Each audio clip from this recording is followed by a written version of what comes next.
Okie dokie. Hey, how's it going everyone? Welcome back to London. If you'd have noticed in my previous video, and if you've been following my Instagram stories for a little while, you'll know that I've been shooting a little bit with the Panasonic Lumix S1H. So I've had this on loan to me from Panasonic for the last couple of months or so. I've had it from around the middle of lockdown, just to kind of like test it and get some thoughts on it, because it's a camera that I've been curious about ever since it came out. The S1 series, of course, is a big camera system, and the S1H in particular is even bigger. And I'm still kind of torn on my thoughts of it. Is it a big little camera, or is it a little big camera?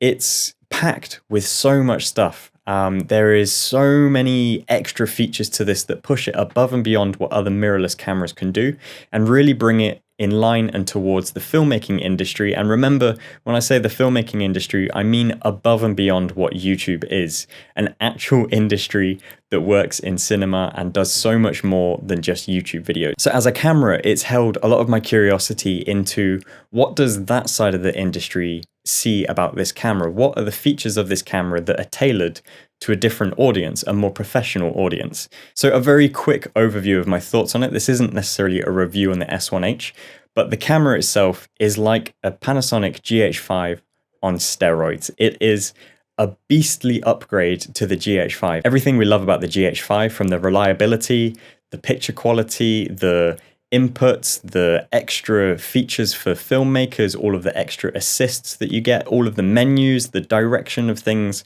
all tailored towards the filmmaking industry above and beyond any other brand for mirrorless cameras. All that aside, this is not a video about the S1H as a review per se. This is more an experimentation and my experience of shooting ProRes RAW for the first time. So recently, Panasonic and Atomos released the beta update that you could allow ProRes RAW into their monitor recorder devices, such as the Ninja V, which is the device I'm looking at right now to monitor the picture that I'm using, as well as recording the input. Now, they did previously announce this for the end of May, around the time that Canon were having their launch announcement for the Canon R5. I think there was a little bit of a marketing play there, but then it got delayed, and they eventually released it on the day that the Sony a7S III was announced. So I think there's definitely some marketing here of who can shout the loudest and trying to be at the forefront of things. It is still in beta, but I believe the full version of the ProRes RAW should be coming very soon.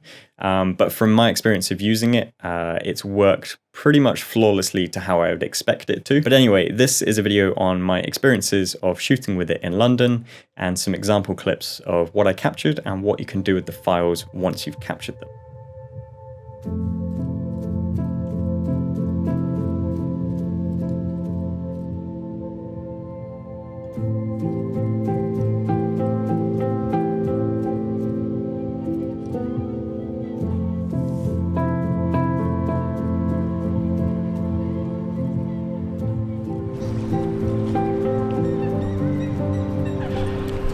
It looks nice. It's very nice.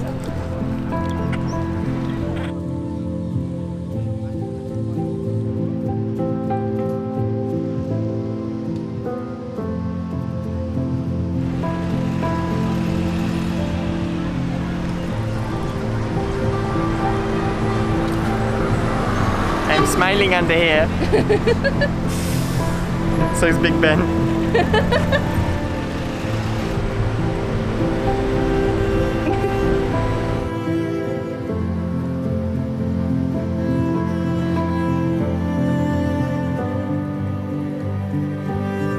Alright, this is 5.9K 420 10-bit.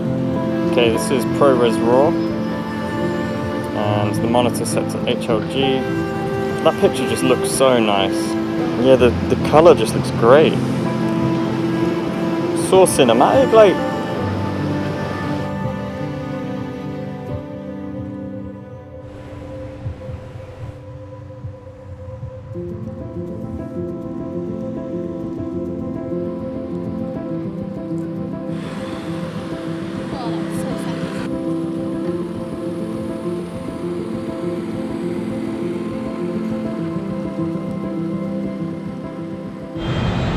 Tuck my ears in, tuck my hair in. Man, I need to get a haircut. Oh my god, it was literally quiet 2 minutes ago. So this is, I think, my second or third time back in central London, and once again I am testing cameras. So I'm filming this on the Panasonic S1H, and I'm doing some testing with the Atomos Ninja V. I've got no experience shooting ProRes RAW, I've got no experience shooting in RAW video, so I kind of want to do this test for me. I want to kind of test some footage comparatively between ProRes RAW, regular ProRes that we're used to on the Atomos, and then internal to the SD and using the camera.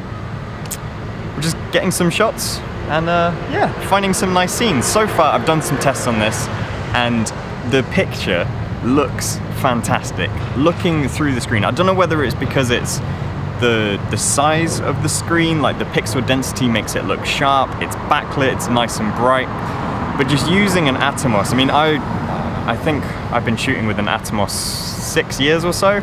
I bought the Ninja Assassin a long time ago, but shooting with the Ninja V or the Ninja 5, it's a smaller 5-inch display and it just looks good, like it makes you want to shoot more. So the shots we have got, I've really enjoyed. I'm going to go and kind of test and see how they come out, I guess. Hopefully this is useful to you. But as I said, I'm doing these clips for me so that I can work out what it is I like or don't like about the footage. So yeah, Ellie is joining me out in London as well, and she's holding the Sony ZV-1. Again, this has been sent out from Sony. I'm testing it. I tried to test it in the last vlog that I made in London, but unfortunately the battery ran flat in my pocket. So that's something to be aware of, because some of the buttons turn it on rather than just the on-off button. But yeah, we're just out shooting, testing, taking it steady, taking it slow, and keeping our distance from anyone and everything.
So we were just filming something on the ZV-1 and then it rudely ran out of battery. So let me say it all again.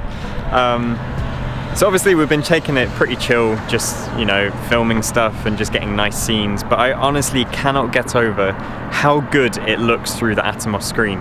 This is the first time I've really taken an Atomos out and about and shot with it, you know, on location as such. Usually I'll use it at home and it works really well for me, or in like a sitting down scenario where I'm using it as a reference monitor for making sure everything's good.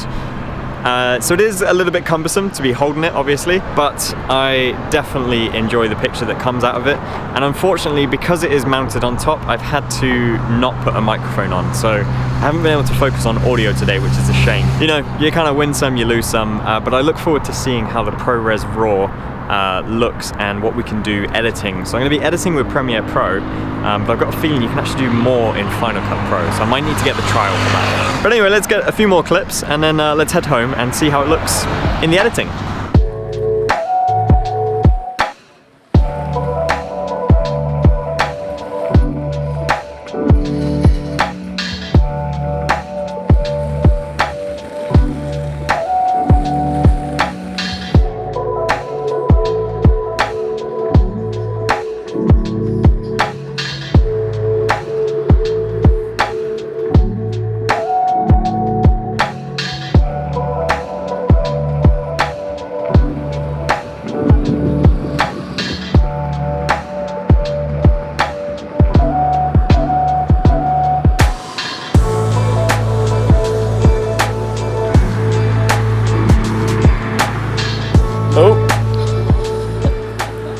Alright, so I've now imported all of the footage into my Mac, and yeah, just a few things that I can sort of compare and look over. This is as much a learning curve for me as it is for you, and by sharing this video, I want to share some of my sort of key findings from my first experience. There is a lot here that I'm learning myself, and I've been researching and reading a lot into ProRes RAW. I'm still trying to wrap my head around some of the HDR workflows and a lot of aspects in that line. But it is the future of the video technology. That's where I see things pushing. We've reached exceptional levels of detail in 4K, but now we're seeing incredible levels of quality to those areas of great picture. So the resolution has been fantastic, but now we're just seeing that extra level of detail in terms of the actual quality of that resolution. I'll actually leave a link down below to the white paper that Apple wrote on ProRes RAW. So if you don't know, ProRes RAW was created in partnership between Apple and Atomos, and it's an expansion of the existing ProRes format. So before we go into what ProRes RAW is, we kind of have to have an understanding on what ProRes is. So ProRes is a video codec that is more edit friendly than other more compressed data rates that you would typically find within your camera. So for example, in your camera, you likely film into an H.264 or even an H.265, or otherwise known as HEVC video codec. These are compressed formats that allow for good quality, but at smaller file sizes. Unfortunately, those formats are not so easy to edit. There's a lot of sort of difficulty in moving things around, but we have the benefit of them being smaller file sizes, so they're more manageable. ProRes is a codec that is quite often used in external recorders. In fact, I don't actually know any cameras of this size.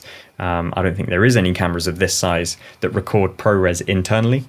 It's a licensed format from Apple, and it's been kind of the de facto standard for editing for a long time. So ProRes as a file format is absolutely massive in comparison to the file formats direct out of camera. The file sizes are huge, however, they are so much easier to work with on your computer. An analogy I think of, and this may not necessarily be the best analogy, but a way that I think of it is if you imagine you've got a whole load of furniture to move around in your room. If you had a big house, it's so much easier to move that same furniture around into different areas and to sort of reorganize it and edit your room layout. Whereas if you're in a smaller house, it's far more difficult to move things around. You can still do it, but you quite often find bottlenecks where you've got like small door frames, or you've got all these extra things that just make it more difficult. You have to move something before you move something else. There's just a whole lot more energy required to do that form factor. The downside being that it's slower to do and it's harder to work. You sweat more, you process more. In a bigger house, you can do it far easier, but it's way more expensive because you're in a bigger house. You need more storage. You need all of these extra things. So there are pros and cons to both sides, but essentially if you're editing, you want to be using something like ProRes because it's buttery smooth to playback in Premiere and other things, especially as the resolution gets higher. So ProRes RAW is a step beyond that. So ProRes has been around since, I believe, 2004, 2007, maybe, something like that. ProRes RAW is a new format that's been developed on top of ProRes. So the idea being that we want the flexibility that ProRes has offered, but with that raw digital signal direct from the camera's sensor. So what it's doing is it's not processing the image on the camera, it's taking that raw signal, recording it elsewhere, and then we're using the computer to decode that signal and to produce an image for it. Now at the moment it's kind of in its infancy. There's a lot to be developed on it. So although you may look at it and think it's a little bit basic at the moment, I think there's actually going to be a lot of room to improve. I mean, if we compare to Redcode RAW, that has developed so much further as the standard has progressed. It's kind of like a chicken and egg thing. It takes adoption to actually get the user base to make the features that the users want, but without doing that, you know, which one comes first? In terms of the workflow of HDR, and this is where I'm trying to get my head around things, there's extra hardware required in interpreting things. So we have HDR monitors, we have output devices from your computer that will push the correct HDR signal to that monitor. We have all these different workflows on HLG and different viewing rates and color formats. So there's a whole lot to it. But the benefit of ProRes RAW, as I understand it, is that you can tailor it to whatever setup you have, and it's only if you have a greater setup that you can actually maximize the benefits from it. So of course that is all very, very technical, and I don't want to go too much into the technicalities of it. I just want to show you the picture and show you my understanding and experience of it. So at the time of filming, when I was out with the S1H and the Atomos, the screen on the Atomos was phenomenal. I genuinely can't get over how good it looked on the screen. So using it outside, the brightness to it, oh my God, it was super bright. And it's one of those experiences where by looking through that huge viewfinder as such and seeing the picture, it made me want to film more. It just looked so tasty that I just wanted to go out and shoot more. It didn't necessarily make my clips better, but it put me in a better mindset to go and shoot more. It made me look for more details. And that's kind of like a weird trade-off where it's not directly improving the work, the creative output. As a piece of hardware, it's improving the psychological benefit that probably in turn did make me shoot better. For my style of shooting, it's still not really the optimum way of shooting because I'm often out taking photos, making video. So adding that extra bulk of the screen for the recorder, the weight, the size, so much more to it just means that I can't really have that second camera to be doing photos. So it is going to be for very limited use cases. But if you are a filmmaker through and through, shooting it into an Atomos is likely going to be a huge advantage to you. Honestly, I can't express just how good that picture was. And as an example, when we take the signal out from the S1H into the Atomos, so we take it from ProRes RAW, the Atomos has a very simple conversion method. So you just enable HLG and then boom, you see the image as it's supposed to be exposed. So when we're shooting in ProRes RAW and we're taking it raw from the sensor, we're capturing a huge amount of dynamic range. So we're capturing all this detail from shadows through to highlights, more so than we've ever been able to show on a screen before. And what happens is, in order to actually make that visible on the screens, we have to compress that color. And that's where you get this gray sort of flat image. It's similar to what log is. So it's where we're pulling all of that shadow detail up and we're bringing all of that highlight detail down. And so it kind of squeezes everything together. And if you imagine it as a funnel, it just sort of squeezes everything into this viewable workspace, what's known as Rec 709. Working in HDR, we have a Rec 2020. There's just more brightness data to work with because the screens in HDR true screen will allow for more brightness and detail. So there's just more data to work with. So when it comes into the recorder, at first you look at it and it's only going to be showing a window of that full exposure, and it's going to look terrible. It looks tremendously overexposed and it doesn't look right. Enable a quick conversion and boom, you just have a perfectly beautiful image. And the teamwork between the Atomos and the Panasonic just gives you a great picture quality. However, when it came to taking that home and bringing the footage into Premiere, and this is where I'm potentially struggling a little bit with the workflow, and I think Final Cut may have a better, more automated solution for this. As you can see from the standard, it just looks very overexposed and basic. We click onto that clip and we go to the master selection and we only have the exposure. So we can drop that exposure down and it starts to bring detail back, but it is still very flat. We then have to edit it further and increase some of the highlights and decrease some of the shadows. And we sort of build up a picture that matches what it is that we're looking for. Straight from the outset, that ProRes RAW footage just has a certain quality to it. There's a certain character about the image. I can't quite pinpoint it, but in comparison to the standard footage out of the S1H compared to the footage out of the Atomos with these adjustments made, the S1H just kind of looks a little bit lackluster. It's kind of missing some of that depth to the image. There's definitely a magenta hue to things, whereas the Atomos, yeah, it's kind of leaning a little bit more towards the blue and the greens, but the character to it is just beautiful. There's something really nice about it. And I just can't quite pinpoint what it is. And I don't know if it's specifically the ProRes RAW or if it's the fact that I've made some of these little adjustments to it, but there's something about it. There's just something about it that the ProRes RAW, it just has more depth to it. Look at the sky. There's more detail in the brightness there. We've got an overall good exposure all round, but it's not HDR like those terrible HDR photo edits we see where the shadows are just brought up and the highlights are brought down and everything's crushed and it looks awful. This is a very clean image. That's the only way I can really describe it. It's just clean. And at the moment, the ProRes RAW software, we can only do things to the exposure. There's no further RAW controls that we see on other RAW formats, such as changing your white balance and other sensitivities to the picture.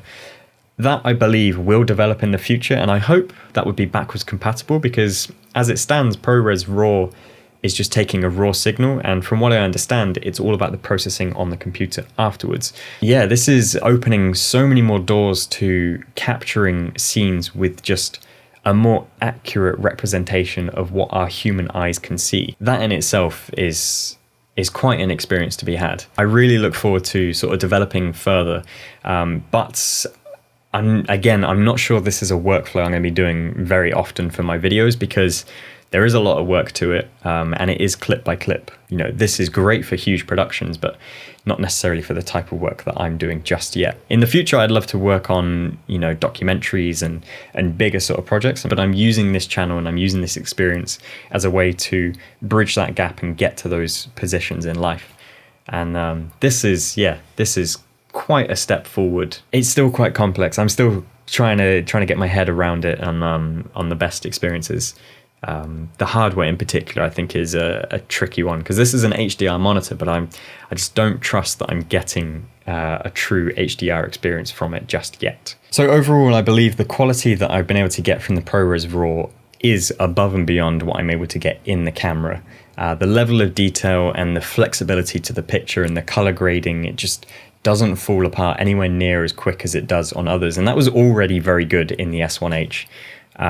So to have this detail, and again 5.9K that you can punch in to publish on 4K with a slight crop or use it for extra stability, but again the S1H has amazing stability. There's just so much more to this picture that is just above all the best picture quality you can get out of this camera. And that Atomos screen, honestly, it just makes me want to shoot more. Even just previewing it on the screen afterwards and looking through and reviewing the clips, it makes me want to edit. And that's a good mindset to have, because it obviously makes you be creative. It makes you go and do things because you're excited to do it. But hopefully by sharing my experiences and sharing a few things, you've been able to pick up a few sort of tips on stuff and maybe clear up some expectations on what ProRes RAW actually is. And yeah, just get an idea of if it's something that you would look towards implementing in your workflow, or where it can fit in your workflow if it is something you want to do. So I hope this has been somewhat exciting, and yeah, I hope you've enjoyed this. I'm going to be talking a lot more about cameras and hardware coming up. I've got a package on the way, which is very exciting, and I've also published a blog post recently about all of my history to being brand agnostic, so make sure you check that out. And yeah, I've got some discussion points on that. And if you want to see more like that, then make sure you do subscribe to the channel and check me out on social with Instagram, and I'll be sharing more tips and things like this. So yeah, I will catch you in a future video real soon. Thanks for watching, everyone. See you later. Bye bye.